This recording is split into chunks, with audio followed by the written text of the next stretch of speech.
નમસ્કાર, મંતવ્ય ન્યૂઝમાં આપનું સ્વાગત છે। ગુજરાત એટ 7 સાથે હું છું હિનલ। વડોદરા હળની બોટ દુર્ઘટના બાદ સુરત જિલ્લા વહીવટીતંત્ર એક્શનમાં આવ્યું છે। જિલ્લા કલેક્ટર દ્વારા એક મહત્વની માર્ગદર્શિકા જાહેર કરવામાં આવી છે, જેમાં કેટલીક કડક સૂચનાઓ અને નિયમોનું પાલન કરવા માટેના આદેશ પણ જાહેર કરાયા છે। હળની બોટ દુર્ઘટનામાં માસૂમ બાળકો સહિત 15 લોકોએ પોતાના જીવ ગુમાવ્યા છે, ત્યારે માર્ગદર્શિકા અનુસાર જે તે બોટ કોન્ટ્રાક્ટર દ્વારા તાલીમબદ્ધ માણસોને રાખવા, કેપેસિટી કરતા વધુ માણસો ન બેસાડવા, વધુ લાઈફ જેકેટ રાખવા, સ્ટાફને પૂરતી તાલીમ આપવી જેવા અનેક મુદ્દાઓનો સમાવેશ કરવામાં આવ્યો છે। બોટિંગ ચાલુ કરવી હશે તેને નવેસરથી મંજૂરી મેળવવાની રહેશે। નીતિ નિયમોના ચુસ્ત પાલન સાથે જ આ મંજૂરી આપવામાં આવશે। જે આ કાયદામાં અસમર્થ રહેશે તેવા લોકો સામે કડક કાર્યવાહી કરવામાં આવશે।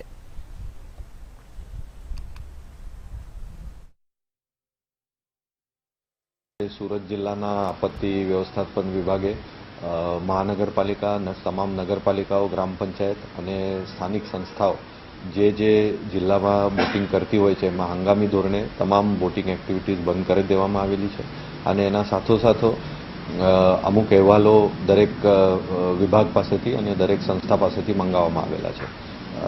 એમાં આપણે પ્રથમ તો કુલ કેટલા વેસલ્સ અત્યારે કાર્યરત છે એની ગણતરી કરવામાં આવશે, એનું રજીસ્ટ્રેશન થયેલું છે કે નહીં એ ચકાસણી કરવામાં આવશે, એની યાંત્રિક ગુણવત્તાનું પ્રમાણપત્ર સંસ્થા દ્વારા રજૂ થયેલું છે કે નહીં એની ચકાસણી કરવામાં આવશે।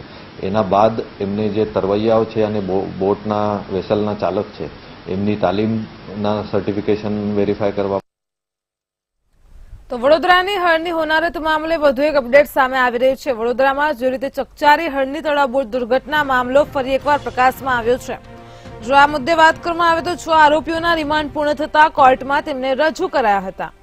નયન ગોહિલ, ભીમસિંગ યાદવ, શાંતિલાલ સોલંકીને કોર્ટમાં રજૂ કરાયા। અંકિત વસાવા, વેદ પ્રકાશ યાદવ, રશ્મિકાંત પ્રજાપતિને પણ કોર્ટમાં રજૂ કરાયા। કોર્ટે તમામ આરોપીઓના 31 જાન્યુઆરી સુધીના રિમાન્ડ મંજૂર કર્યા છે। તો ગતરોજ આરોપી પર સહી ફેંકવાના બનાવને પગલે કડક સુરક્ષા ગોઠવવામાં આવી છે। આરોપીઓને વિશેષ સુરક્ષા હેઠળ કોર્ટમાં રજૂ કરવામાં આવ્યા હતા। તો વડોદરામાં અત્યારે જે હોનારત થઈ છે તેને લઈને 6 આરોપીઓના રિમાન્ડ પૂર્ણ થતા તેમને કોર્ટમાં રજૂ કરાયા છે। ત્યારબાદ તમામ આરોપીઓના 31 જાન્યુઆરીના ત્યાર સુધીના રિમાન્ડ હજુ પણ મંજૂર કર્યા છે।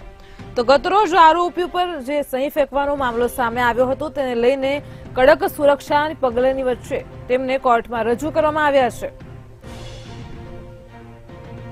જેવી રીતે આપ ટીવી સ્ક્રીન પર દ્રશ્યો જોઈ શકો છો, વડોદરાની જે ચકચારી હળની તળાવ બોટ દુર્ઘટનાનો મામલો છે તે હજુ પણ કાર્યરત છે। તેમાં વધુ તપાસ અને ટ્રેકિંગ હાથ ધરાઈ રહ્યું છે।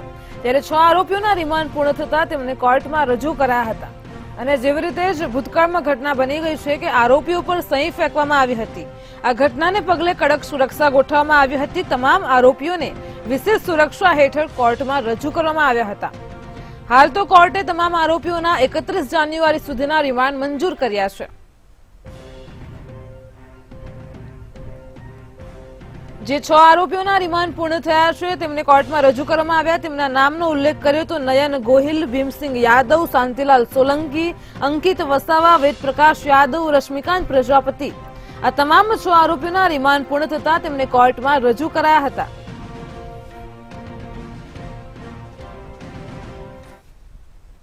વડોદરાની વાઘોડિયા બેઠકના ધારાસભ્ય ધર્મેન્દ્રસિંહ અને બાયડ ધવલસિંહ ઝાલા ધારાસભ્યએ રાજીનામું આપી દીધું છે, જેમાં કોંગ્રેસના અત્યાર સુધીમાં 3 ધારાસભ્યો રાજીનામા આપી ચૂક્યા છે, જે 2 કોંગ્રેસ અને 1 આમ આદમી પાર્ટીના ધારાસભ્યોનો સમાવેશ થાય છે। ત્યારે હવે ધાનેરાના ધારાસભ્ય માવજી દેસાઈ અને બાયડના ધારાસભ્ય ધવલસિંહ પણ ગમે ત્યારે રાજીનામું આપી શકે છે। લોકસભા ચૂંટણી પહેલા ભાજપ દ્વારા પંચાયતના સભ્યોથી લઈને ધારાસભ્યો સુધીના નેતાઓને ભાજપમાં જોડીને ગુજરાતની 26 બેઠકોનો મોટા માર્જિનથી જીતવાનું લક્ષ્યાંક નક્કી કરવામાં આવ્યું છે।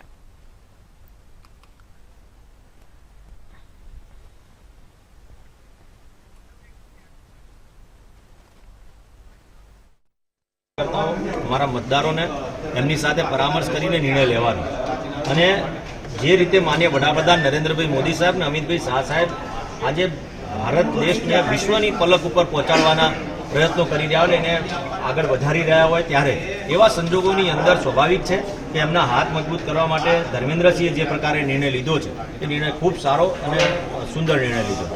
મારી કોઈ મજબૂરી નથી. હું મારી જાતે અયોધ્યાની અંદર જ્યારે રામલલ્લા બિરાજમાન થયા હોય અને રામ રાજ્યના થવા જેવી હોય ત્યારે હું પણ એમાં સહભાગી થવા જઈ રહ્યો છું.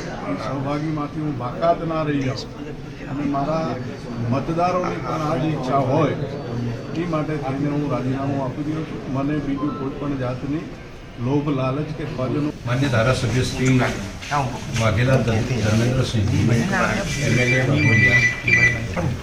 જેમણે પોતાની સ્વેચ્છાએ આજે ગુજરાત વિધાનસભાના સભ્ય તરીકેથી રાજીનામું આપ્યું. 12:39 એવું શ્રીએ મને રાજીનામું આપ્યું છે. મેં તેમને પૂછ્યું કે આ આપે સ્વેચ્છાએ આપ્યું છે, તો તેમણે કહ્યું કે હા, હું મારી રાજી ખુશીથી સ્વેચ્છાએ રાજીનામું આપું છું. મધ્યપ્રદેશના ઉજ્જૈનમાં સરદાર પટેલની પ્રતિમા ઉપર ટ્રેક્ટર ચડાવવાના મામલે અમરેલીના ચમારડી ગામના સરદાર પ્રેમી ગોપાલ વસ્તપરાએ આક્રોશ દર્શાવ્યો છે. તો ગોપાલ વસ્તપરાએ સમગ્ર દેશમાં સરદારની 5000 પ્રતિમાઓ પ્રસ્થાપિત કરવાનો સંકલ્પ કર્યો છે. ત્યારે બનેલ ઘટનાને ગોપાલ વસ્તપરાએ સરદાર સાહેબનું અપમાન એ ગુજરાતનું અને દેશનું અપમાન ગણાવ્યું છે અને મધ્યપ્રદેશના મુખ્યમંત્રી તેમજ દેશના વડાપ્રધાનને આ મામલે કાર્યવાહી કરવા વિનંતી કરી છે.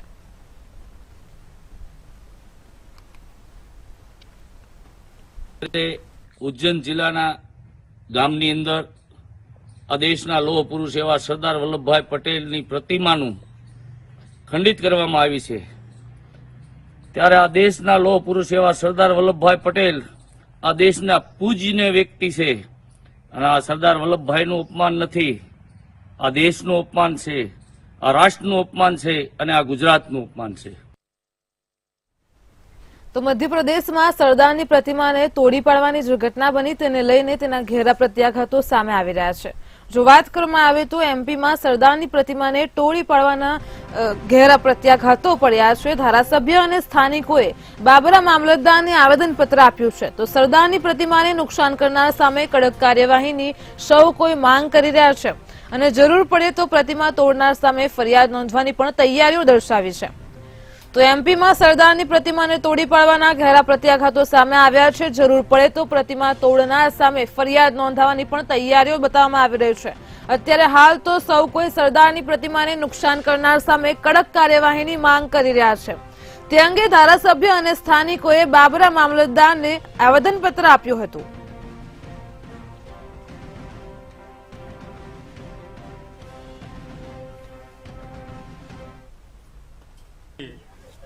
મધ્યપ્રદેશના ઉજ્જૈન જિલ્લાની અંદર માકડોન ગામ આવેલું છે. આ ગામની અંદર આપણા આ દેશના લોખંડી પુરુષ અને આપણા હાલના વડાપ્રધાન એવા નરેન્દ્રભાઈ મોદી સાહેબના વરદ હસ્તે જે આપણા સરદાર વલ્લભભાઈ પટેલનું દુનિયામાં સૌથી મોટું સ્ટેચ્યુ અહીંયા જ્યારે ગુજરાતમાં મૂકતા હોય અને આજે સમગ્ર દેશને સરદાર વલ્લભભાઈ પટેલ પ્રત્યે પ્રેમ અને લાગણી હોય ત્યારે આજે મધ્યપ્રદેશના એક ગામની અંદર આ સ્ટેચ્યુને નુકસાન પહોંચાડવામાં છે. આમાં કોઈ પણ અસામાજિક તત્વોના કારણે આ જે કૃત્ય કરવામાં આવ્યું છે ત્યારે અહીંયા બાબરા તાલુકાના તમામ આગેવાનો, તમામ સમાજના લોકો આજે એકત્રિત થઈ અને બાબરા મામલતદારશ્રીને પત્ર આપવામાં આવ્યું છે અને અમે માંગણી કરી છે કે આ કૃત્ય પ્રજાસત્તાક દિનની પૂર્વ સંધ્યા પર રાષ્ટ્રપતિ મેડલની જાહેરાત કરવામાં આવી છે. તો ગુજરાતના 5 આઈપીએસ ઓફિસર સહિત અનેક પોલીસમેનને મેડલ આપવામાં આવશે. પીએમની સલામતી વ્યવસ્થા સંભાળતા એસપીજી જવાનને મેડલ આપવામાં આવશે. ગુજરાતના આઈપીએસ અધિકારી રાજીવ રંજન ભગતને પ્રેસિડેન્ટ મેડલ મળશે. અમદાવાદ રેન્જના આઈજી પ્રેમવીરસિંહ મેડલ મળશે. અમદાવાદ ટ્રાફિકના એડિશનલ સીપી નરેન્દ્ર ચૌધરીને પણ મેડલ મળશે. તો બીએસએફના ડીગ મનિંદર પવારને પણ મેડલ મળશે. સીબીઆઈમાંથી ડેપ્યુટેશન પરના રઘવેન્દ્ર વત્સને પણ પ્રેસિડેન્ટ મેડલ આપવામાં આવશે.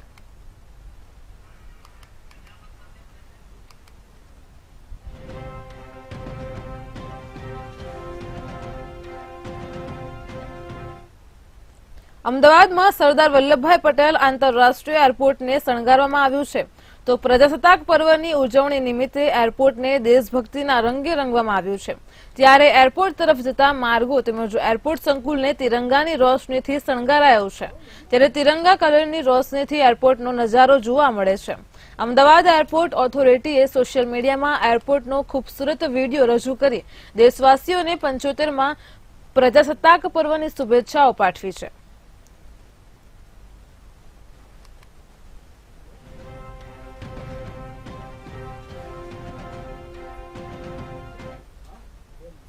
પચીસમી જાન્યુઆરી એટલે કે આજે રાષ્ટ્રીય મતદાર દિવસ નિમિત્તે વડાપ્રધાન નરેન્દ્ર મોદીની વર્ચ્યુઅલી અધ્યક્ષતામાં નમો નવા મતદાતા સંમેલન ભારત ભાગ્ય વિધાતા કાર્યક્રમ યોજાયો હતો જે હેઠળ અમદાવાદની સિલ્વર રોક યુનિવર્સિટી ખાતે રાજ્યના મુખ્યમંત્રી ભૂપેન્દ્રભાઈ પટેલે ઉપસ્થિત નવા યુવા મતદાતાઓમાં નવીન જોશ પૂર્યું હતું। તેમણે જણાવ્યું કે કેન્દ્ર સરકારે દેશના યુવાનો માતૃભાષા જ ઉચ્ચ ડિગ્રીઓ પ્રાપ્ત કરતા થાય તે માટે નવીન શિક્ષણ નીતિ અમલમાં મૂકી છે। આ પ્રસંગે પ્રધાનમંત્રી મોદીએ વર્ચ્યુઅલ માધ્યમથી દેશભરના 50 લાખ નવા યુવા મતદાતાઓને સંબોધિત કરતા જણાવ્યું હતું કે યુવાનોના સપના સાકાર કરવા એ જ મોદીનું સપનું છે। આ સાથે તેઓએ નામ લીધા વિના જ કોંગ્રેસ પર પ્રહાર કરતા જણાવ્યું હતું કે પરિવારવાદી પાર્ટીઓ એ યુવાનોને આગળ આવતા રોક્યા છે। આ ઉપરાંત તેમણે કેન્દ્ર સરકારની 10 વર્ષની ઉપલબ્ધિ વિશે જણાવતા કહ્યું કે કલમ 370 દૂર કરવી, જીએસટી લાગુ કરવું, one rank one pension scheme launch કરવી, ટ્રિપલ તલાક લાગુ કરવા, અયોધ્યામાં રામલલ્લાની પ્રાણ પ્રતિષ્ઠા કરવા જેવા ઐતિહાસિક નિર્ણયો અમારી પૂર્ણ બહુમતીની સરકારે લીધા છે। આ સાથે જ પીએમ મોદીએ દેશના યુવાનોને નમો એપ માધ્યમથી સૂચનો મોકલી સરકારમાં ભાગીદાર બનવા અપીલ કરી હતી।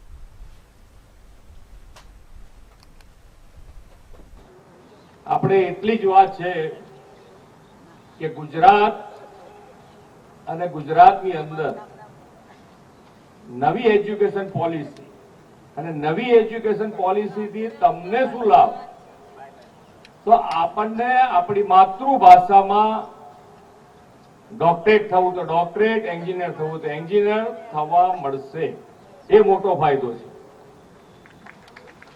आज भारत में इलेक्ट्रिक मोबिलिटी पर अभूतपूर्व जोर दिया जा रहा है।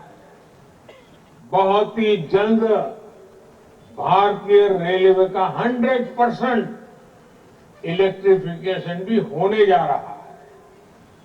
इसी 22 जनवरी को सरकार ने सोलर से जुड़ी बड़ी योजना का भी ऐलान किया है। इस योजना के तहत देश के 1 करोड़ घरों में सोलर रूफटॉप लगाने का लक्ष्य रखा गया है।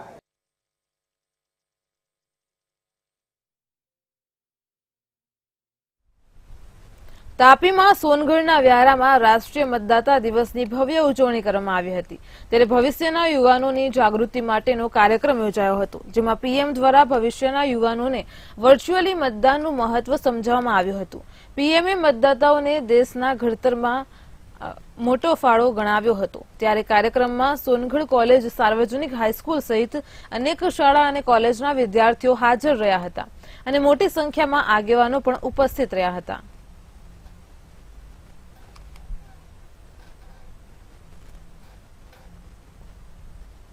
મતદાન દિવસ નિમિત્તે દેશના આદરણીય વડાપ્રધાન શ્રી નરેન્દ્ર મોદી સાહેબ દ્વારા પ્રથમ વખત જેઓ મતદાન કરનાર છે તેઓને વર્ચ્યુઅલ માધ્યમથી સંબોધવામાં આવ્યા હતા। તે નિમિત્તે 171 વ્યારા વિધાનસભાનું પણ નમો નવા મતદાન અભિયાન અંતર્ગત ડોક્ટર આંબેડકર ભવન ખાતે આયોજન કરવામાં આવ્યું હતું અને આ કાર્યક્રમમાં ખૂબ મોટી સંખ્યામાં પ્રથમ વખત મતદાન કરનાર સૌ યુવા મતદારો હાજર રહ્યા હતા। ગાંધીનગર મહાનગરપાલિકા ખાતે સ્થાયી સમિતિની બેઠક મળી હતી તો મહાનગરપાલિકા દ્વારા 220 કરોડના વિકાસના કામો મંજૂર કરવામાં આવ્યા છે તો બીજી તરફ 183 કરોડના 3 રોડ ડેવલપ કરવાનો નિર્ણય પણ સ્ટેન્ડિંગ કમિટીની બેઠકમાં કરવામાં આવ્યો હતો। તેમજ આરોગ્ય વિભાગમાં ક્લાસ 2 અને ક્લાસ 3 ની ભરતી પ્રક્રિયા ખૂબ જ ઝડપથી કરવાનો નિર્ણય પણ કરવામાં આવ્યો છે। ગાંધીનગર મહાનગરપાલિકાની 33મી સ્થાયી સમિતિની બેઠક હતી। કુલ રેગ્યુલર 40 વિષયો હતા અને પુરવણીમાં એટલે કે અધ્યક્ષસ્થાનેથી બીજા 3 વિષયો ઉપર ચર્ચા કરવામાં આવી. એમાં આજે કુલ લગભગ 220 કરોડના વિકાસના કામો મંજૂર કરવામાં આવ્યા, કેપિટલ વર્ક્સ, અને બાકીના મેન્ટેનન્સના કામો મંજૂર કરવામાં આવ્યા અને કેટલાક નીતિ વિષયક નિર્ણયો પણ લેવામાં આવ્યા.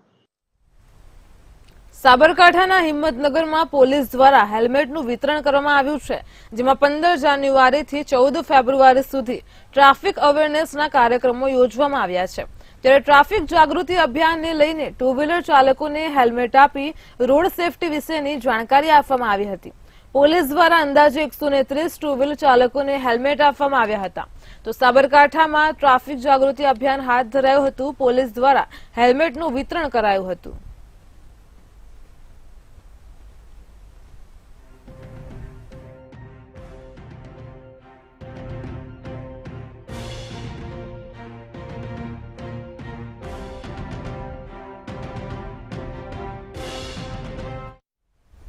નવસારીમાં જીઆઈડીસી વિસ્તારમાં આગનો બનાવ બન્યો છે. તો ભીષણ આગનો મામલો સામે આવી રહ્યો છે. વાત કરવામાં આવે જો નવસારીની કે જ્યાં જીઆઈડીસી વિસ્તારની એક ફેક્ટરીમાં ભીષણ આગ લાગી છે. આપ ટીવી સ્ક્રીન પર દ્રશ્યો જોઈ શકો છો. ભાવના ઇન્ડસ્ટ્રીઝમાં ફોર્મ બનાવતી કંપનીમાં ભીષણ આગ લાગી છે. તો ફાયર ફાઈટરો દ્વારા આગ ઉપર કાબુ મેળવવાનો પ્રયાસ શરૂ કરાયો છે. આગ કાબુમાં ન આવતા અન્ય શહેરોના ફાયર ફાઈટરોની પણ મદદ લેવાય છે. તો બિલીમોરા, ગણદેવી અને બારડોલીના ફાયર ફાઈટરો તાત્કાલિક ધોરણે ઘટના સ્થળે પહોંચ્યા હતા. અહીં બેકાબુ બનેલી ભીષણ આગને કાબુમાં લેવાના ફાયર વિભાગ દ્વારા પ્રયાસો શરૂ કરાયા હતા. કંપનીમાં લાગેલ ભીષણ આગે બાજુના ગોડાઉનને પણ ઝપેટમાં લીધું હતું. તો પ્લાસ્ટિક આર્ટિકલના ગોડાઉનમાં આગ ફેલાતા ચિંતાનો માહોલ જોવા મળ્યો છે.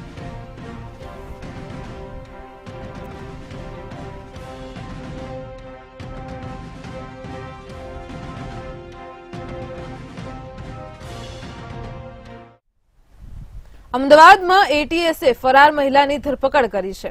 તો અમદાવાદમાં એક ફરાર મહિલાની ધરપકડ કરવામાં આવી છે. વટવા વિસ્તારમાંથી ફરાર મહિલા આરોપીની એટીએસે ધરપકડ કરી લીધી છે. તો 18 વર્ષથી ફરાર અંજુમન કુરેશીની વટવામાંથી ધરપકડ કરાઈ છે. ખાસ કરીને અંજુમન કુરેશીની જો વાત કરવામાં આવે તો ગોધરાકાંડ બાદ બદલો લેવા માટે હથિયાર મંગાવેલા હતા. ત્યારે આરોપી મહિલા અને તેનો પતિ ફરાર હતા.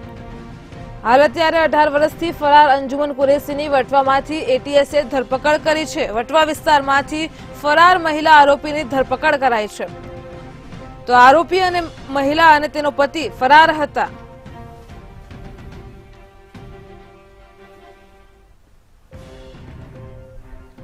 અમદાવાદથી મહત્વના સમાચાર સામે આવી રહ્યા છે. તે મુજબ અમદાવાદમાં એટીએસને મોટી સફળતા મળી છે. ગોધરાકાંડ બાદ બદલો લેવા માટે હથિયાર મંગાવેલા આરોપી મહિલા અને તેનો પતિ ફરાર હતા. ત્યારે 18 વર્ષથી ફરાર અંજુમન કુરેશીની વટવામાંથી ધરપકડ કરવામાં આવી છે. તો એટીએસે વટવા વિસ્તારમાંથી ફરાર મહિલા આરોપીની ધરપકડ કરી છે.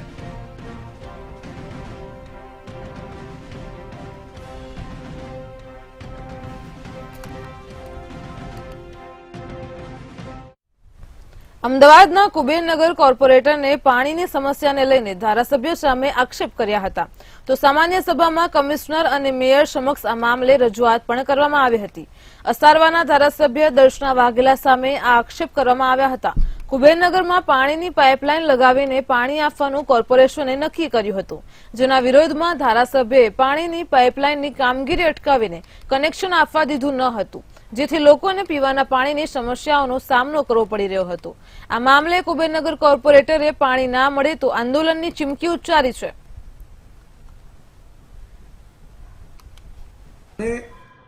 हजारों लीटर की पानी की टांकी, उसमें असारवा को पानी देने के बाद उसके 2 घंटे बाद अगर कुबेर नगर को 1 घंटा पानी देते हैं तो पानी की असारवा में भी समस्या नहीं होगी और कुबेर नगर में नहीं होगी. कम से कम 2 बार मीटिंग होने के बाद फिर भी अभी काम रुकवा दिया गया है. सब कुछ हो गया है, खाली एक जोड़ाण करना है. उसके लिए एमएलए और असारवा के कॉर्पोरेटर इन दोनों ने मिलकर काम रुकवाया हुआ है. વડોદરાથી મોટી અપડેટ સામે આવી રહી છે. વડોદરાની હરની હોનારત દુર્ઘટનાનો જે મુખ્ય આરોપી છે તે અત્યારે પોલીસ સકંજામાં છે. મુખ્ય સૂત્રધાર પોલીસ સકંજામાં આવી ગયો છે. તો મોટી અપડેટ સામે આવી રહી છે. તો વડોદરામાં જ બનાવ બાદ ફરાર થયેલા મુખ્ય સૂત્રધાર પરેશ શાહની પોલીસે ધરપકડ કરી લીધી છે. હાલ જો વાત કરવામાં આવે તો હાલોલ વડોદરા રોડ ઉપરથી પરેશાની એસઆઈટીએ અટકાયત કરી છે અને વકીલને મળવા બસમાં વડોદરા આવી રહ્યો હતો પરેશ શાહ તેવી વિગતો સામે આવી રહી છે। હાલ અત્યારે મુખ્ય સૂત્રધાર પોલીસ સકંજામાં છે। પરેશ શાહે વિનીત કોટિયાને સંચાલન સોંપ્યું હતું। ખાસ કરીને પરેશ શાહે કરાર કર્યા હતા અને તેને વિનીત કોટિયાને સંચાલન સોંપ્યું હતું। ગતરોજ ઝડપાયેલ ગોપાલ શાહનો પરેશ શાહ સંબંધી છે તેવા પણ વિગતો સામે આવી રહી છે। તો વડોદરાના હળની હોનારતમાં મુખ્ય સૂત્રધાર પોલીસ સકંજામાં છે। હાલોલ વડોદરા રોડ ઉપરથી પરેશ શાહની એસઆઈટી અટકાયત કરી છે। ત્યારબાદ તેની પૂછપરછમાં સામે આવી રહ્યું છે કે ગતરોજ ઝડપાયેલ ગોપાલ શાહનો પરેશ શાહ સંબંધી છે। સાથે જ પરેશ શાહે કરાર કરીને વિનીત કોટિયાને સંચાલન સોંપ્યું હતું। उसके अनुसंधान में इन्वेस्टिगेशन के दौरान हमारी एसओजी, पीसीबी और क्राइम ब्रांच की जो टीमों हैं वो टीम हर एक एक्यूज के पीछे है। सर्वेलेंस, टेक्निकल सर्वेलेंस के आधार पर एक गोपाल शाह है तो उनको हमें रायपुर छत्तीसगढ़ से उसको अरेस्ट किया है और जो दूसरा एक्यूज है परेश शाह उसको हमने हालोल से अरेस्ट किया है। दोनों को आज सीट के सामने लाया गया है और उनको अरेस्ट बताया गया है करीब 3:30 बजे। अभी प्राइमरी हमारा इन्वेस्टिगेशन चालू है और कल हम इन लोगों को कोर्ट के सामने पेश करेंगे। અમદાવાદમાં ફ્લાવર શોની ભવ્ય સફળતા બાદ એએમસીનો મોટો નિર્ણય સામે આવી રહ્યો છે। તો એક બ્રેકિંગ ન્યૂઝ અમદાવાદથી સામે આવી રહ્યા છે। ફ્લાવર શો બાદ હવે રિવરફ્રન્ટ ખાતે યોજાશે ફૂડ ફેસ્ટિવલ। ફૂડ ફેસ્ટિવલને લઈને એએમસીનો મોટો નિર્ણય સામે આવ્યો છે। આગામી 8 થી 10 માર્ચ દરમિયાન ફૂડ ફેસ્ટિવલ યોજાશે। તો આ ફેસ્ટિવલમાં જોવા મળશે નામાંકિત શેફના લાઈવ ડેમોન્સ્ટ્રેશન।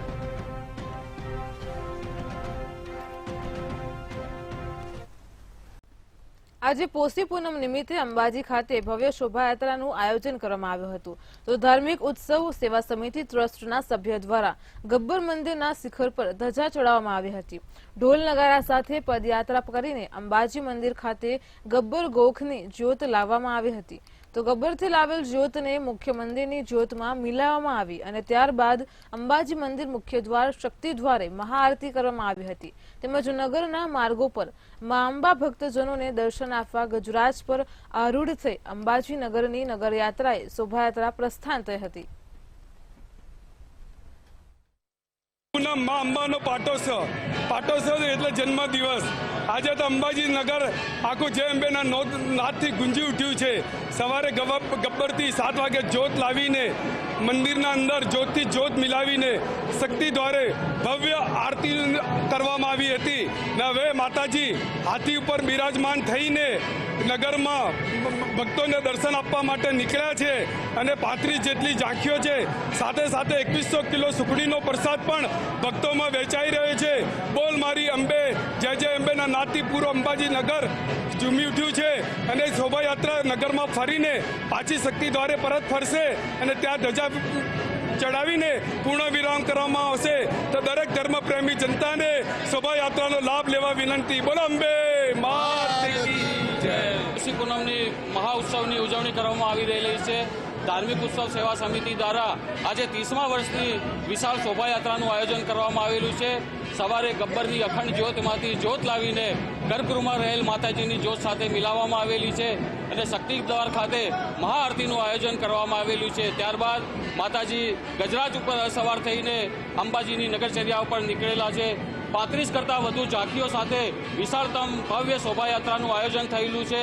અંબાજીના ઠેર ઠેર માર્ગો ઉપર ભાવિક ગ્રામજનો દ્વારા પણ શોભાયાત્રાનું સ્વાગત અને વિવિધ પ્રસાદોનું વિતરણ કરવામાં આવી રહેલું છે। અંબાજી દેવસ્થાન ટ્રસ્ટ દ્વારા 2100 કિલો સુખડીનો મહાપ્રસાદ માતાજીને ધરાવવામાં આવેલું છે જે શોભાયાત્રામાં ભક્તોને વિતરિત કરવામાં આવશે। સાંજે શક્તિ દ્વાર ખાતે શોભાયાત્રા પરત આવી સુવર્ણ શિખર ઉપર ધજા ચડાવીને માતાજીનો આ કાર્યક્રમની પૂર્ણાહુતિ। પ્રાઇમ ટાઈમમાં હાલ આટલું જ। વધુ સમાચારો માટે જોતા રહો મંતવ્ય ન્યૂઝ। નમસ્કાર।